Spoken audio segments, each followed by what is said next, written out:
kepentingannya agar dapat melaksanakan apa itu kewajiban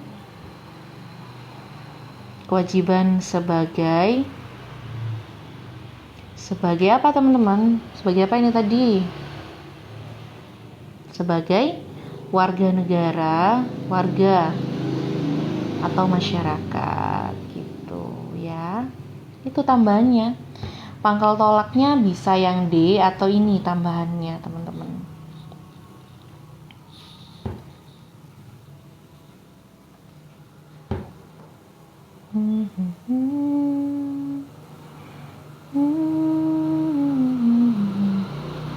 Nomor 13 masih ganjil, Kak. Wawasan Nusantara Polexos Budhatkam kecuali A.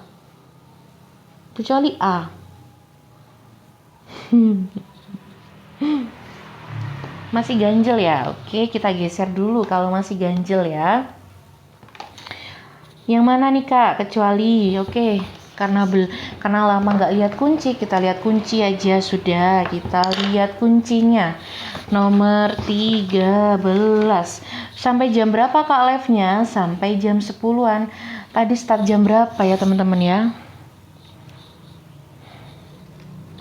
Saya lupa tadi startnya jam berapa. 2 jam pokoknya, jam pagi itu biasanya. Nomor berapa yang tadi? Nomor 13 masih ganjil katanya. Bahas pilar negara nomor 13.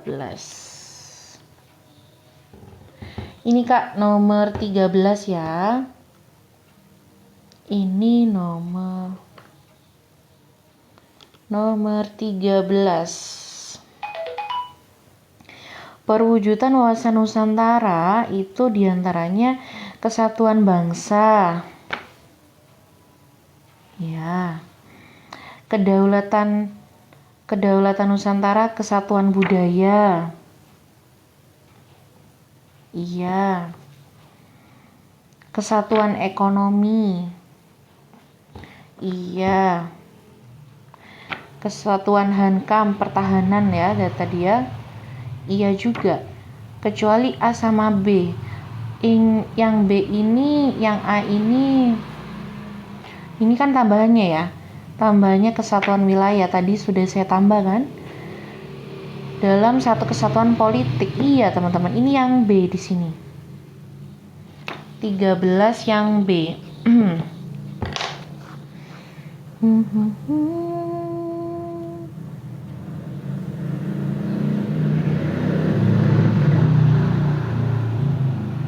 Satu kesatuan bangsa nomor 13. Satu kesatuan bangsa kan ada, Kak, ini, Kak. Satu kesatuan bangsa kan ada ini. Jawabannya yang B harusnya. Satu kesatuan bangsa kan ada ini. Satu kesatuan bangsa ada. Coba kita searching aja ya. Coba kita searching aja. Perwujudan wawasan Nusantara.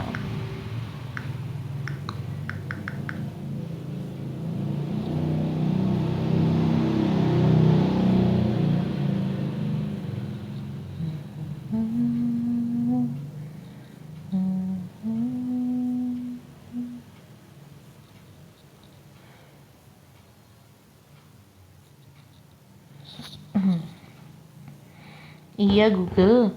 Halaman berapa? Halaman 73. Kenapa kok saya dipanggil Bang ya? Di Kemenkik. Oke, nggak ada. Oke. Kita lihat ya. Kita lihat teman-teman ya.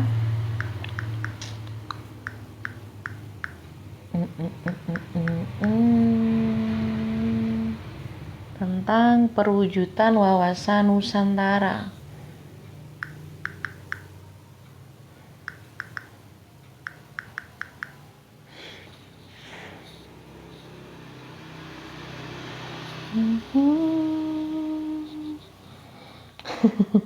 Kenapa kok saya dipanggil abang ya? Abang apa nih Kak? Abang bakso, abang cimol, atau abang apa? Ntar ya. Aduh, panjang banget nih Kak.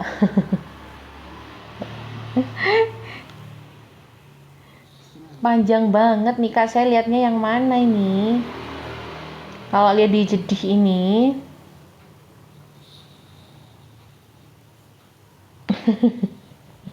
ini sari roti, aduh. Wawasan Nusantara. Wawasan Nusantara. Wawasan Nusantara ini. Oke. Bahwa kebulatan wilayah nasional. Kewilayahan tadi sudah ya, betul. Terus terdiri dari berbagai suku dalam berbagai bahasa, meyakini yang harus merupakan satu kesatuan ya. Terus secara psikologis, oh iya, ini politik gitu ya, politik, bentar. Ini kalau dijadi ini politik iya, kalau dijedihnya ini ya. Terus satu kesatuan sosial budaya iya. Terus kalau di satuan ekonomi iya. Terus apalagi Kepulauan Nusantara, Hankam tadi ya iya. Yang iya. Terus apa lagi nih? Sudah itu aja. Kedaulatan Nusantara sebagai satu kesatuan bangsa.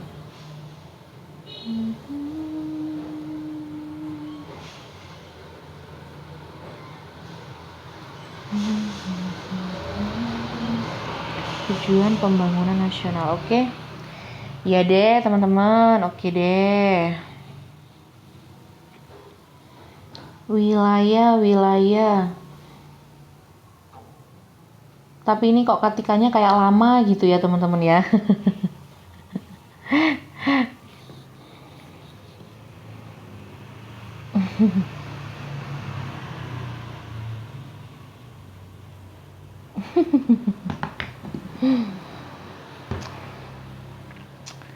Halaman berapa Kak? Ini bukunya ini Kak, Drilling Tembus di halaman 73.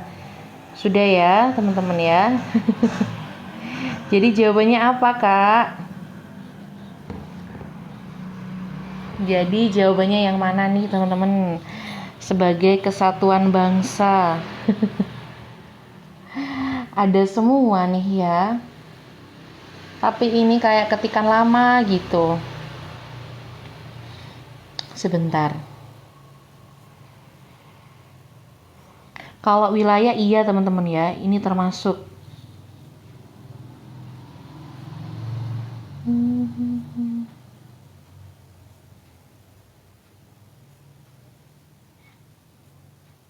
Ya sudah teman-teman, betul semua deh.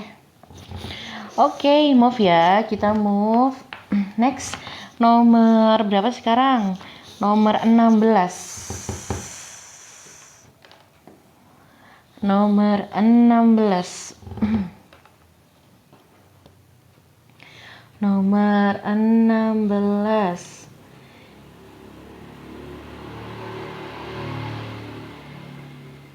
Yuk teman-teman kita lanjut aja. Jadi jawabannya betul semuanya aja teman-teman.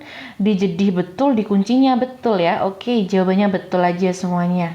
Next nomor 16.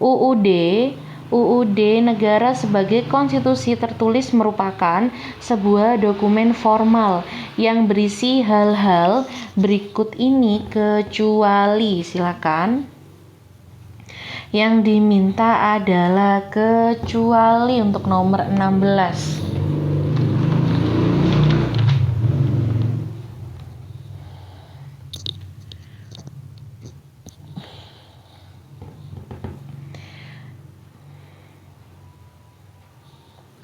Nomor 16.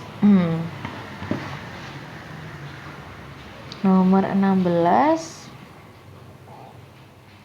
merupakan tingkat-tingkat tertinggi perkembangan ketatanegaraan bangsa. Itu bukannya termasuk, Kak? Nomor 16 itu termasuk, Kak. Iya, ini juga termasuk ya. Pandangan tokoh-tokoh bangsa yang hendak diwujudkan baik waktu sekarang maupun masa yang akan datang juga termasuk, teman-teman. Suatu keinginan untuk meningkatkan perkembangan suatu kehidupan ketatanegaraan bangsa yang hendak dipimpin. Suatu keinginan untuk meningkatkan perkembangan suatu kehidupan bangsa Indonesia yang hendak dipimpin. Ya, oke. Yang 16 juga betul ya, teman-teman ya. Kecuali yang E ya, kecuali yang E, suatu pandangan dan landasan hidup bangsa yang berisi jiwa dan kepribadian bangsa tersebut. 16 yang E, karena banyak yang beda-beda tuh ya, kita cek aja di kunci. Apakah betul 16 itu yang E, berdasarkan siapa?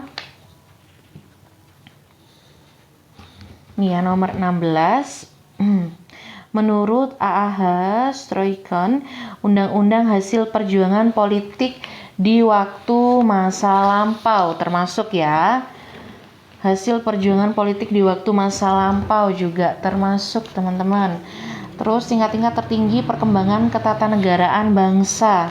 Tingkat-tingkat tertinggi perkembangan ketatanegaraan bangsa juga termasuk ya. Terus pandangan tokoh-tokoh yang sekarang maupun yang akan datang juga termasuk. Oke. Betul ya? Iya, yang E. Enough ya, teman-teman ya. Enough. Kita lanjut nomor 17. Nah, untuk teman-teman yang mau CO bukunya, silakan ya. Silakan manfaatkan voucher yang saya miliki, teman-teman. Masih ada sisa 35 voucher sebelum saya live tadi, teman-teman. Tapi nggak tahu kalau sekarang. Buku ini ada di etalase 1, bukunya bagus banget ini, teman-teman ya, HOTS ya. Bukunya HOTS. Sudah 11,7 like. Waduh, luar biasa. Thank you ya, teman-teman ya. Love dari jauh, teman-teman. Semuanya makin semangat nih, Mimin. Itu otomatis nggak vouchernya, Kak? Saya mau CO ini, silakan, Kak. Langsung aja diklaim.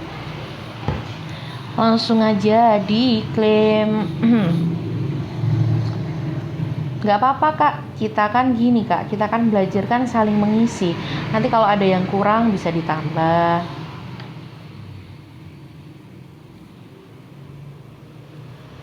Info aja, Kak, abis di sana pasti no like. Iya, Kak. Bukunya panas, Kak. Iya, makanya harus bisa ambil minum es degan, teman-teman, biar dingin. Next ya, nomor 17 ya. Saya aja sudah nyambi es degan ini. Es degan apa? Air es. Next, nomor 17. Dalam praktik, thank you, Kak, gift-nya makin lancar ya, Kak Joko Kikil, rezekinya, amin. Aku pernah dengar katanya ada soal TWK tentang Hatta Halilintar. Ini lagi. Nih, dikasih kopi ya biar gak ngantuk ya, Kak ya. Thank you, Kak. Thank you ya, Kak. Thank you, gift-nya makin lancar rezekinya. Teman-teman dibaca dulu, nanti kalau minta digeser bilang ya.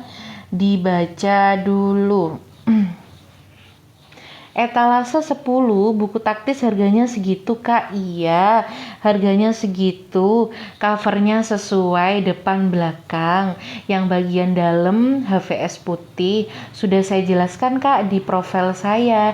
Jadi Kakak kalau terheran-heran bertanya-tanya ya, terheran-heran dan bertanya-tanya, Kak Kina bisa langsung saja dicek di profil saya.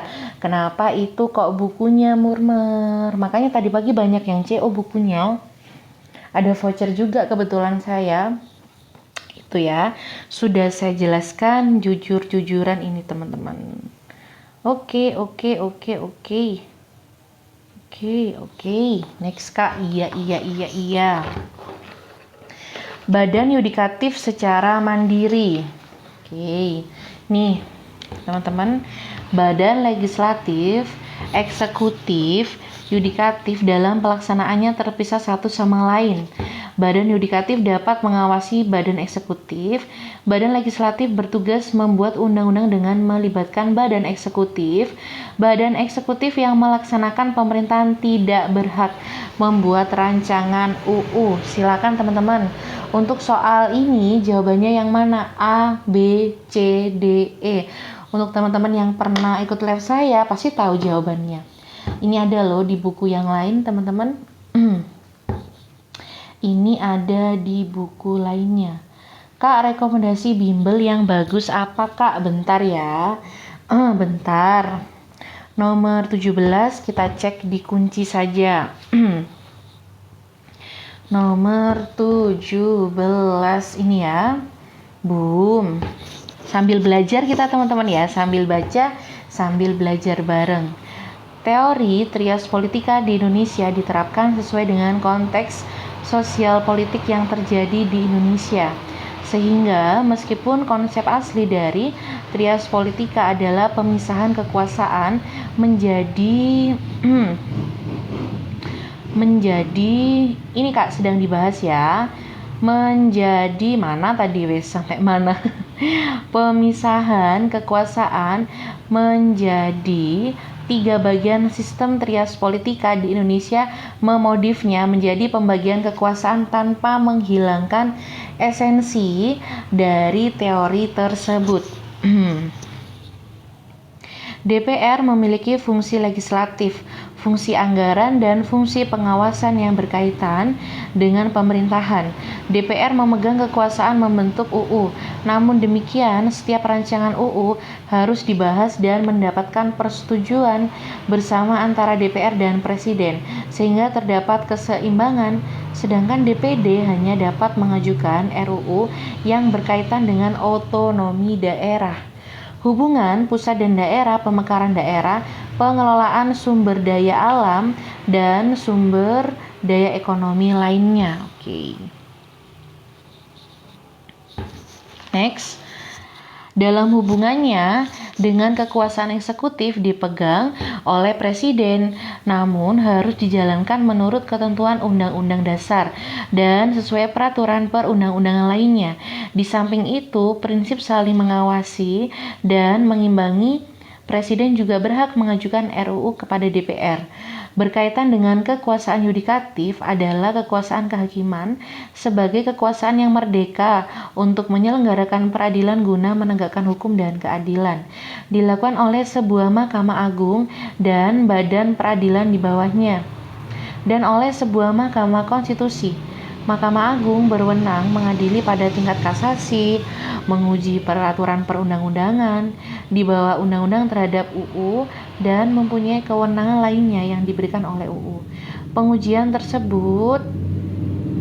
terhadap peraturan perundang-undangan di bawah UU adalah bentuk pengawasan dan untuk mengimbangi kewenangan peraturan yang dimiliki oleh eksekutif.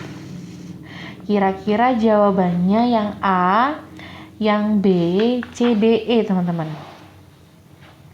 Badan yudikatif secara mandiri tadi, badan legislatif, eksekutif, dan yudikatif dalam melaksanakannya terpisah satu sama lain.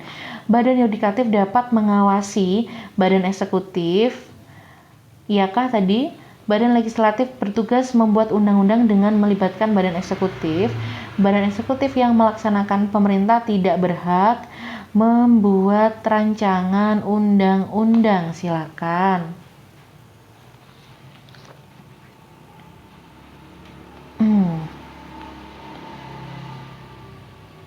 Penjelasannya kayak yang B tapi jawabannya yang A. Gimana teman-teman? Sudah ada gambaran? Kalau yang B, kalau jawaban yang B, kalian dapat dari mana kira-kira dalam kalimat ini? Kalian dapat dari mana? Bener-bener rumit.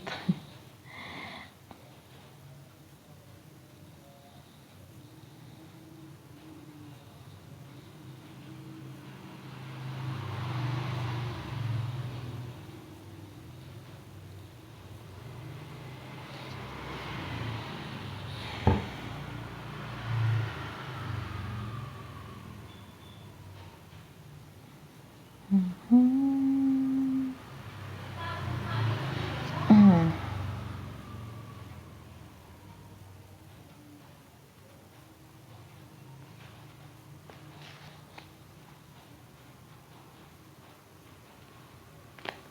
silakan. Ini balik lagi ya ke Trias Politika.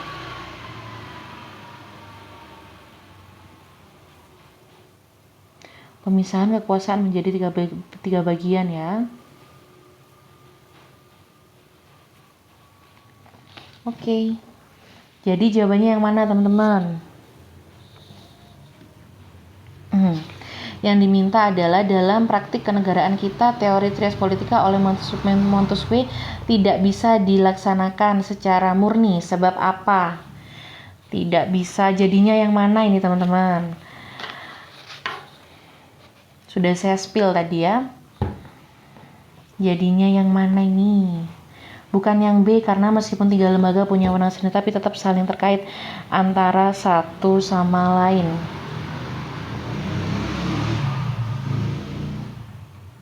Oke, gitu ya. Oke, ini ya, lihat lagi pembahasannya, silakan dilihat lagi, dibaca betul-betul.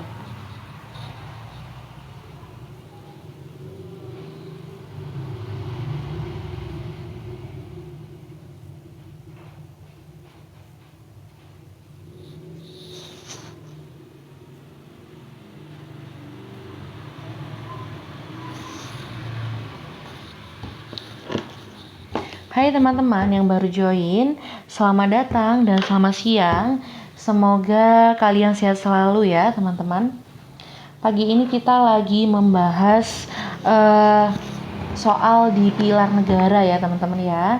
Soal pilar negara ini lebih luas karena mencakup Pancasila, Bhinneka Tunggal Ika, NKRI, Bhinneka Tunggal Ika juga kayak gitu.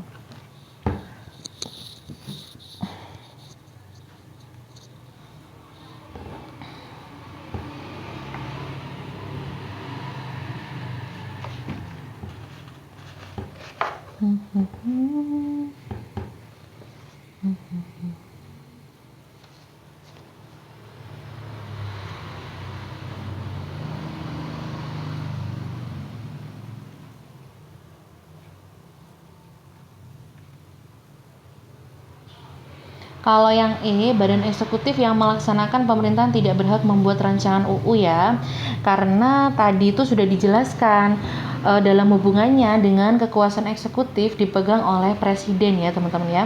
Itu harus tetap dijalankan sesuai dengan undang-undang, sesuai dengan peraturan perundang-undangan. Jadi selain tugasnya mengawasi dan mengimbangi, presiden ini dia juga berhak mengajukan RUU ya, bukan tidak berhak. Jadi yang E salah. Kita pipil pelan-pelan aja teman-teman, nanti bakalan ketemu. Badan legislatif bertugas membuat undang-undang dengan melibatkan badan eksekutif, betulkah? Betulkah?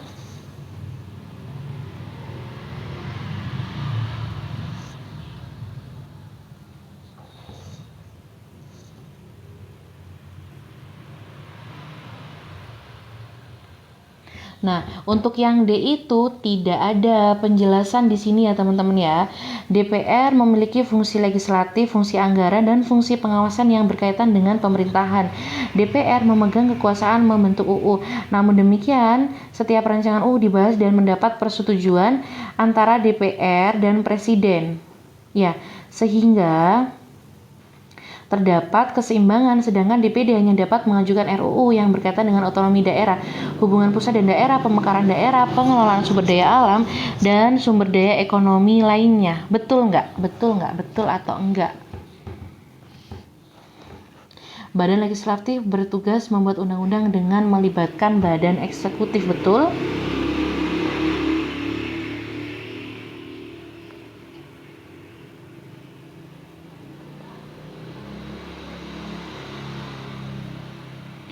Nah, DPR harus tetap mendapatkan persetujuan ya, melibatkan badan eksekutif. Oke, betul ya, oke. Tapi kita balik ke pertanyaannya ini tadi teman-teman. Fokusnya kita pada pertanyaan ini tadi. Tidak bisa dilaksanakan secara murni, sebab apa? Ini memang betul dibacaannya tadi, oke. Badan yudikatif dapat mengawasi eksekutif, iyakah? Badan yudikatif dapat mengawasi badan eksekutif, iyakah?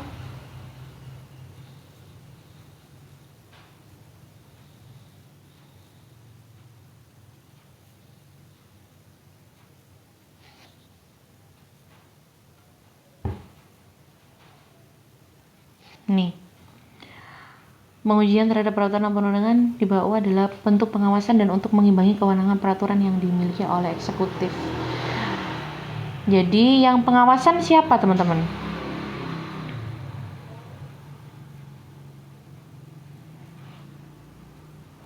Kebalik ya. Kebalik ini ya, harusnya eksekutif yang mengawasi yudikatif gitu. Oke, berarti antara A dan B sekarang. Ya, iya Kak, salah. Oke. Badan legislatif, eksekutif, dan yudikatif dalam melaksanakannya terpisah satu sama lain. Nggak terpisah kan Kak? Saling berkaitan kan?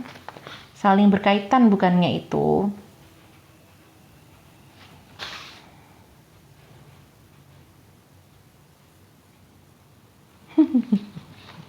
Kalau jawabannya yang A, teman-teman, jawabannya benar-benar mumet. Oke.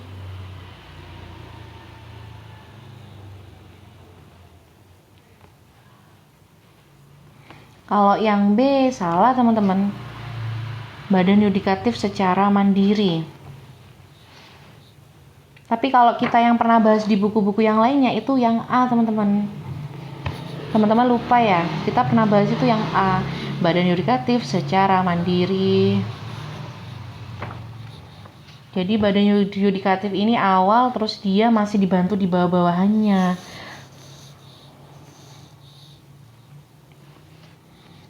Berkaitan dengan kekuasaan yang yudikatif adalah kekuasaan kehakiman sebagai merdeka. Ada kata merdeka atau mandiri ya. Sudah ya teman-teman ya. Jadi jawabannya yang A.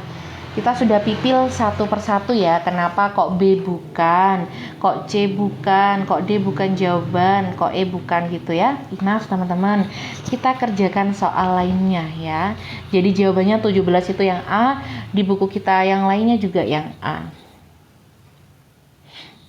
Oke, kita lanjut di nomor 18. Penerapan atau implementasi wawasan Nusantara dalam kehidupan politik Indonesia dapat dilihat pada pilihan jawaban berikut ini, kecuali nomor 18. Yuk teman-teman, kecuali. Nanti kalian baca-baca lagi ya teman-teman ya. Nanti kalian baca-baca lagi.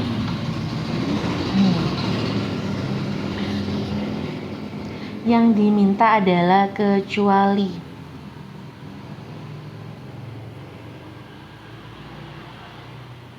Iya, betul ya. Baru aja baca ya. Ini memang jawabannya yang A, teman-teman ya. Ini memang jawabannya yang A.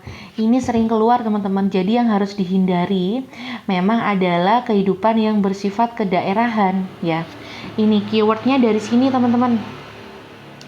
Keywordnya dari sini gitu ya. Keywordnya adalah dari sini, antara masyarakat yang berbeda, terus dari segi budaya, status sosial maupun daerah. Keywordnya dari sini ya.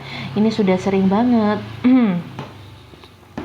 Terus yang B, pelaksanaan kehidupan bersama dan bernegara harus sesuai dengan hukum tanpa pengecuali. Iya, ini betul. Ini juga betul. Sudah 1,5 jam, alhamdulillah. Ini juga betul. Ini juga betul.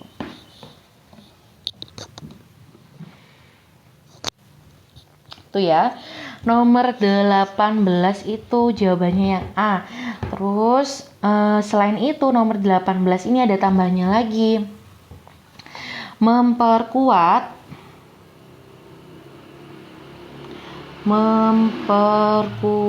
komitmen politik. Bisa dalam partai politik, dalam lembaga pemerintahan gitu. Dalam partai atau lembaga pemerintahan. Oke, itu ya. Ini teman-teman nomor 19 sekarang. Iya Kak, betul ambigu ya Kak ya. Ini teman-teman nomor 19. Silakan untuk teman-teman yang mau CO bukunya, mumpung masih ada vouchernya ya. Silakan dimanfaatkan voucher saya. Buku ini ada di etalase 1. Bukunya bagus sekali nih Kak. Sudah ada penjelasannya detail. Lollipop, thank you Kak. Thank you ya Kak gift-nya. Semoga banyak rezekinya ya. Makin lancar. Saya mau minum dulu ya. Nomor 19 silakan dibaca dulu teman-teman. Nafas dulu bentar.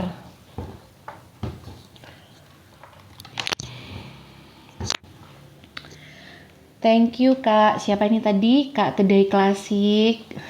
Gift-nya. Semoga makin lancar rezekinya ya.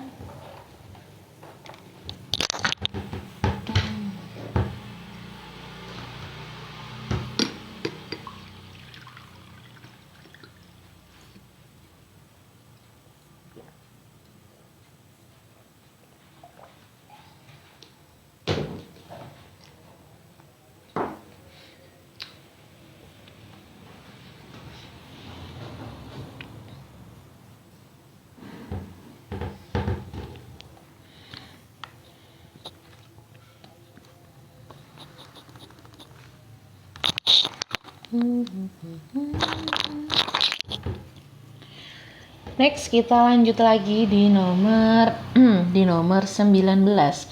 Bebek katanya. Berikut ini yang bukan.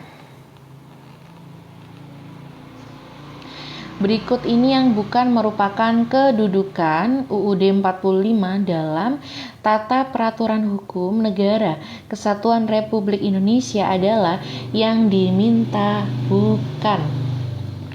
Ya, yang diminta bukan.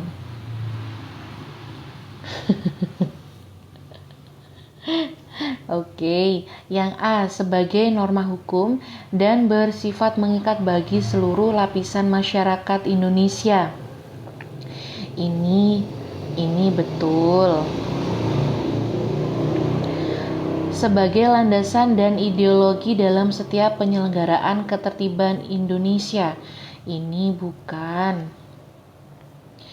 Berisi peraturan-peraturan dasar dan garis hukum dalam penyelenggaraan negara yang harusnya dilaksanakan dan ditaati. Betul. D.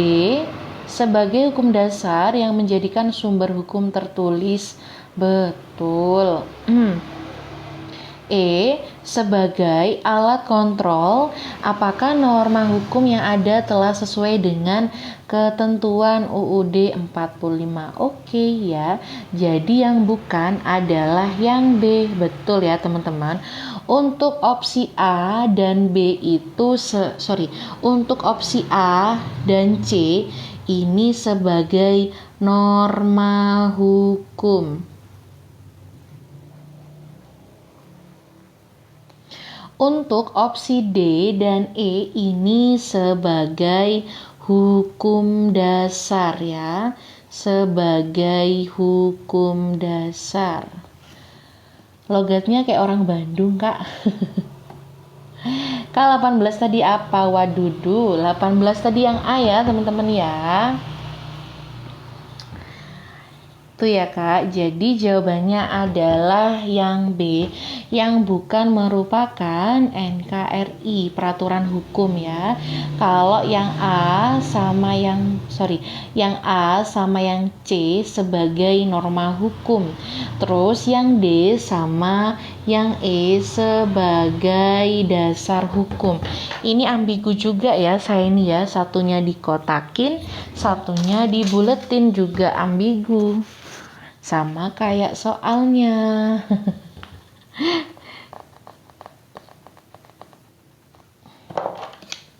Saya silang aja ya. Nah, tadi ada yang tanya, Bimbel apa yang bagus, Kak? Saya rekomendasikan kalau sesuai dengan buku ini ada bimbel CPNS dengan tentornya Kak Pingli dan Kak Fandi AP. Nah, kalau kalian sudah pernah CO buku ini, kalian tinggal scan aja barcode ini. Daftar bimbel sekarang dengan menikmati promo member baru. Tinggal di scan aja, Kak. Kalau sekarang nggak boleh scan karena ini punya saya. Itu. Atau lagi teman-teman bisa masuk teman-teman bisa masuk ke website. Tadi ada yang tanya ya, mohon maaf ketumpuk banget di atas ini. Teman-teman bisa masuk ke website pejuangpendidik.com. Nah, nanti ketika kalian daftar paketnya, kalian bisa memasukkan kode referral saya lolos tes 2023. Nanti kakak bayar paketnya lebih murah. Sudah dapat promo, masih dapat potongan kalau menggunakan kode dari saya. Kak, nggak mau pakai kodenya ya nggak apa-apa, Kak. Nanti kakak dapat harga normal gitu, ya. Nah, untuk teman-teman yang mau CO bukunya, segera di CO ya bukunya ya. Bukunya ini bagus sekali teman-teman, full SKD. Kalian tahu sendiri kan, FR soal asli, SKD-nya hot ya teman-teman ya. Kita pusing bersama, mikir bersama. Siap Kak, aku beli bukunya tapi belum sampai. Ditunggu ya Kak, bukunya memang bestseller. Bukunya bukan bestseller lagi tapi mega seller Kak. Bukunya ini memang mega seller, sama buku ini satunya itu BUMN juga cantik gini warnanya biru. Next nomor 20. Berikut ini yang bukan merupakan kelemahan UUD secara substantif adalah nomor 20. Silakan untuk nomor 20 yang mana? Nomor 20 itu jawabannya dibaliknya di satunya.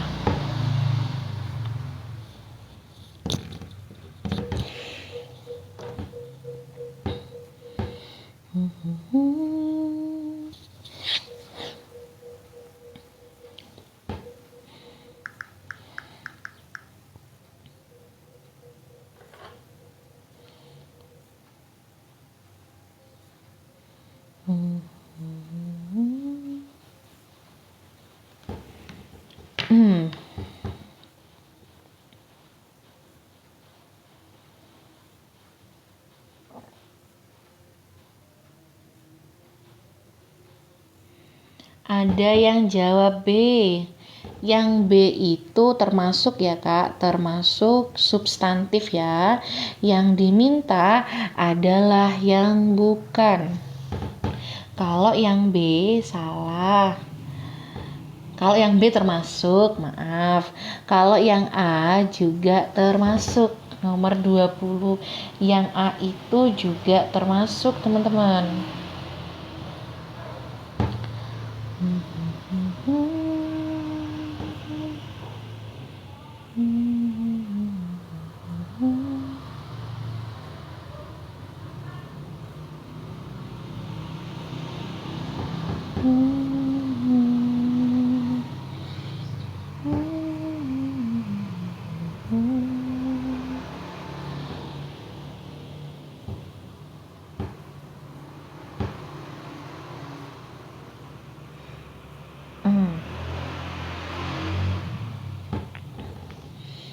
Yang mana?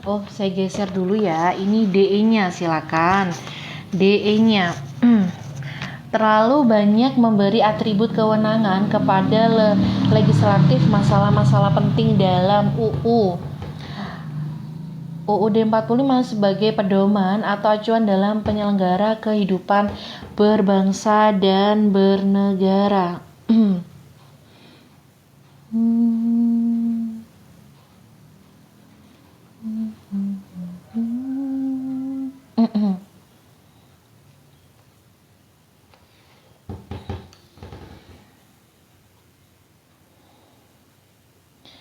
Arti substantif itu apa, Kak? Substantif itu lebih ke nomina, bisa jadi kata benda gitu, kayak objektif gitu. Yang mana teman-teman nomor 20? Saya baca satu-satu ya. Ada yang C. Kalau yang C itu termasuk jawabannya antara D dan E. Referralnya tadi adalah ini, Kak. Lolos tes 2023.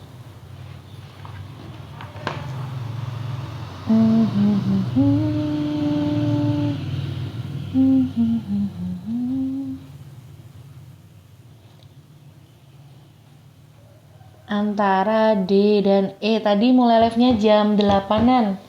Harusnya ini soal terakhir harusnya. UD terlalu banyak memberi atribut kewenangan kepada legislatif, masalah-masalah genting. Ini bukannya kelemahan juga, Kak, yang D. Nomor 20 ini juga kelemahan ya. Ini baru bukan kelemahan. UUD sebagai pedoman atau acuan dalam penyelenggara kehidupan berbangsa dan bernegara. Yang diminta adalah bukan kelemahan ya. Jadi jawabannya adalah yang E, teman-teman. Itu ya. Sudah ya, teman-teman ya. Sudah jam 10. Kita masih masuk di nomor 20.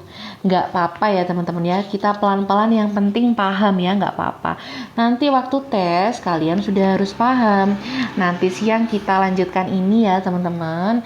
Silakan untuk teman-teman yang mau CO bukunya, saya persilakan.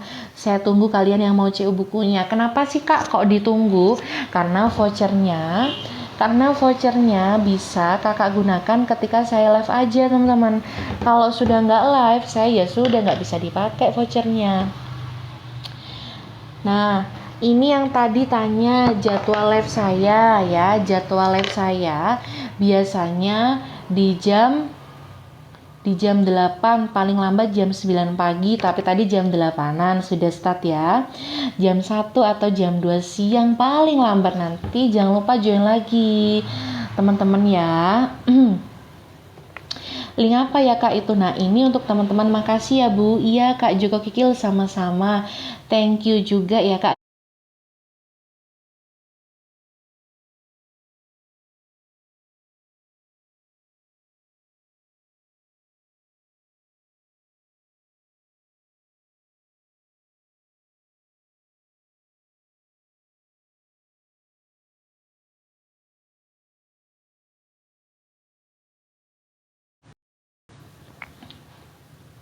Loh, barusan jaringannya error ya. Oke, saya kembali lagi, teman-teman. Nah, ini adalah website bimbel online pejuangpendidik.com ya. Kalian bisa memasukkan kode referral ini, teman-teman ya. Bisa memasukkan kode referral ini. Kenapa kok memasukkan ini? Kalian kalau masuk ke situ, kalian pilih paketnya, kalian akan dapat potongan kalau menggunakan ini. Ya. Kalau nggak pakai ini juga boleh, Kak. Nanti harganya beda lagi. Kalau lewat akun saya, lolos tes 2023, Kakak dapat potongan lebih hemat juga. Itu bisa pakai ini boleh. Atau Kak pingin bimbel dari Kak Pingli ini ya, yang terkenal ini ya, Kak Pingli atau Kak Fandi AP ini yang terkenal, bisa juga. Kalian kalau sudah CO buku ini, sudah dapat buku ini, kalian dapat pensil, dapat bonus-bonus ini tadi yang sudah saya jelaskan dari grup belajar, terus live Zoom, terus tryout online, Kakak juga bisa ikut bimbel CPNS dari ini, teman-teman. Nah, ini sudah ada barcode-nya, bisa langsung Kakak scan. Kalau sekarang masih belum bisa karena ini barcode-nya milik saya, teman-teman. Ya, ini teman-teman yang sudah scan ini pasti dapat promo member baru gitu ya. Tuh ya, jelas teman-teman. Ada lagi yang mau ditanyakan sebelum saya akhiri? Silakan yang mau ditanyakan sebelum saya akhiri. Silakan yang mau bertanya-tanya, nanti saya menjawab. Bedanya apa kak? Beda. Kalau bimbel ini, bimbelnya Kak Pingli. Kalau pejuang pendidik ini beda lagi bimbelnya. Itu link atau beli buku. Yang ini atau yang ini? Yang ini atau yang ini? Yang mana? Thanks a bunch. Ya Kak, call me Ari. Sama-sama.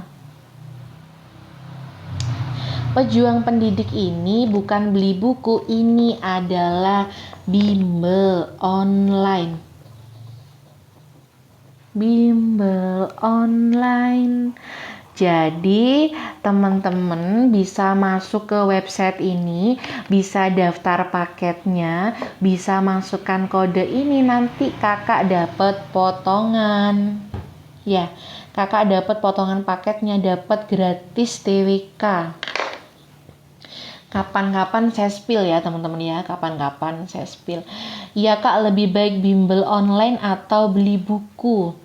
Tergantung sesuai kebutuhan kakak. Karena tiap orang itu cara belajarnya beda-beda kak. Ada yang belajar baca buku aja buat rangkumannya.